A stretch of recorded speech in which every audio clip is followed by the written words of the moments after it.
Disney Princess, Sleeping Beauty, Briar Rose to the rescue. Oh, but Briar Rose said, "We're out of our wood." "No wood," Mary-Chandler asked. "But how will we stay warm overnight?" "Why, with no fire. We'll freeze." Briar Rose smiled at her aunt. She loved her dairy, but Mary-Chandler had a flair for her dairy. "I'll go French some more," Briar Rose thought. Then, putting on her cloak, she stepped out of the cottage. "I'll be right back," she called. Someone's too big. Riding along the steps. Briar Rose didn't have to go far to find wood. By the time she had taken a few steps into the forest, her arms were full. But just as she turned to go home, Briar Rose heard a noise. "Hoo-hoo!"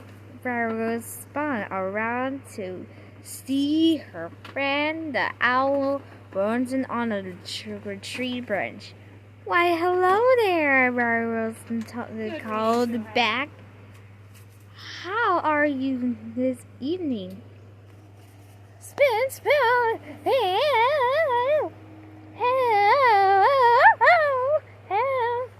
I did no bronze. Can you secret from the owl?"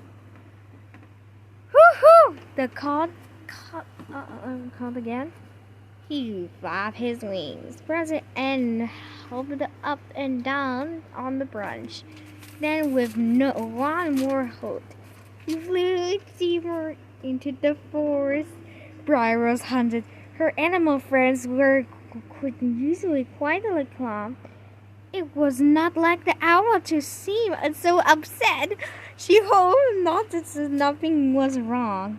Setting down the pile of the wood she had collected, she followed him. "Are you calling it again?" "See? I've never told you. I've never owned a hole again." The owl landed on a large coal oak tree.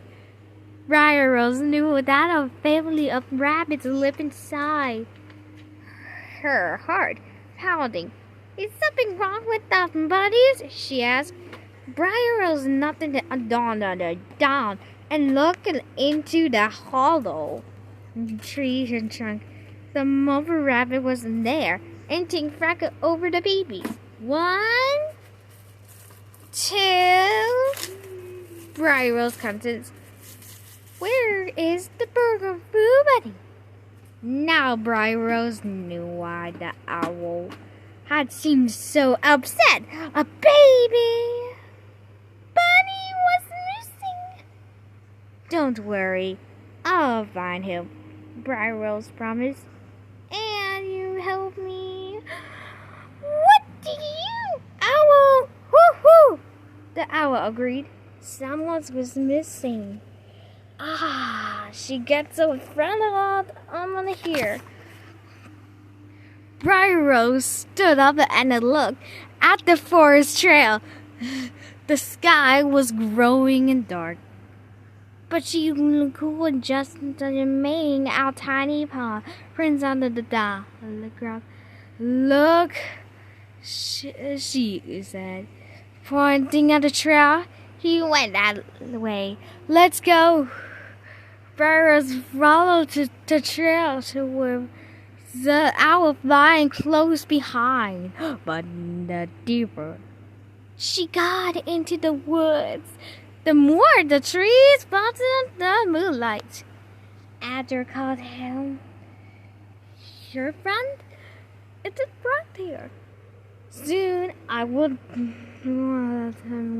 be able to see my something," she said.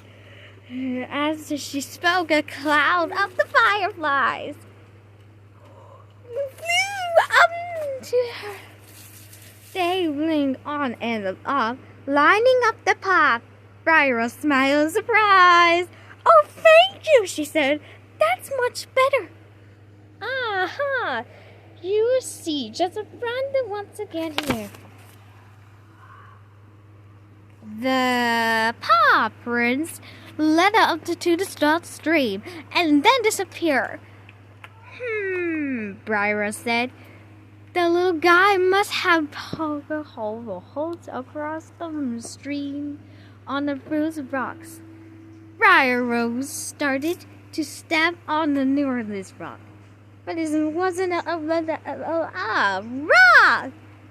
It was a turtle shell. A sleepy turtle poked her head out of the water. Oh my! Briar Rose said, pulling her back. I'm sorry. I didn't mean to step on you. I was just trying to get across this tree. Your shell look stone. Are there any more of you in the water?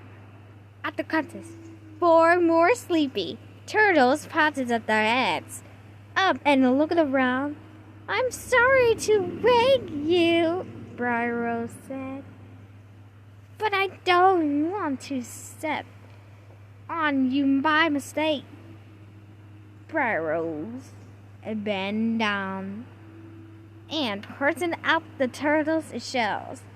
Now that she knew what she was looking for, she could see the difference between the turtles and the rocks.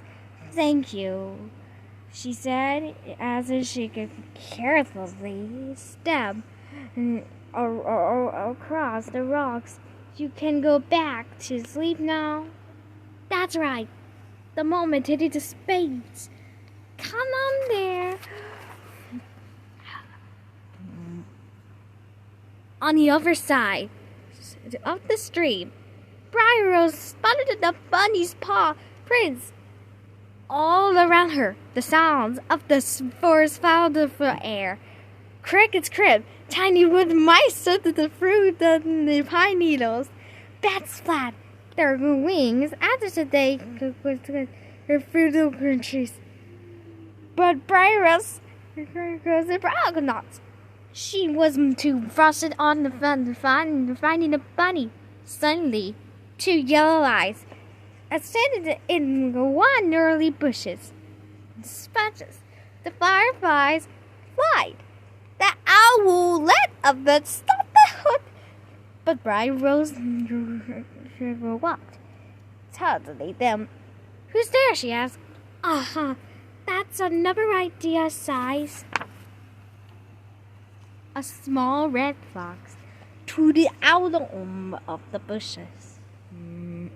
Briar Rose smiled. Hello there, she said. Briar Rose pointed to the trail of the footprints. It had grown so dark that she could already see them. I'm looking for a lost bunny. Have you seen him? The fox looked at all of Briar Rose, confused. Then she began to sniff the thing on the ground. A moment later, she turned and walked away. Briar Rose quickly set off after the fox. Yep, and come on, any world. Woohoo! Suddenly, the owl let out the warning cry and flew in front of Briar Rose. She stopped and looking down, right at the edge of the tree.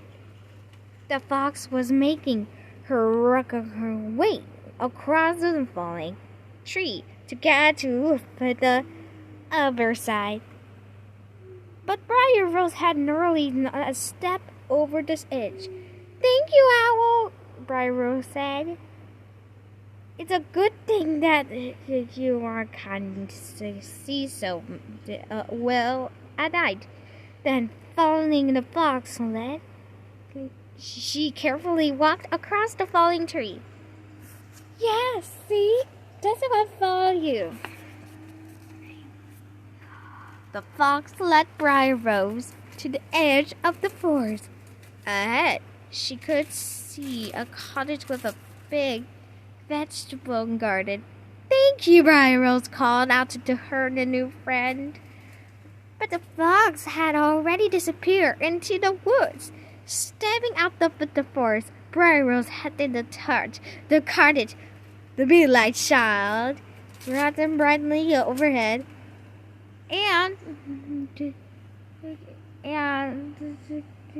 she could easily see the missing bunny sleeping happily in a patch of bushes.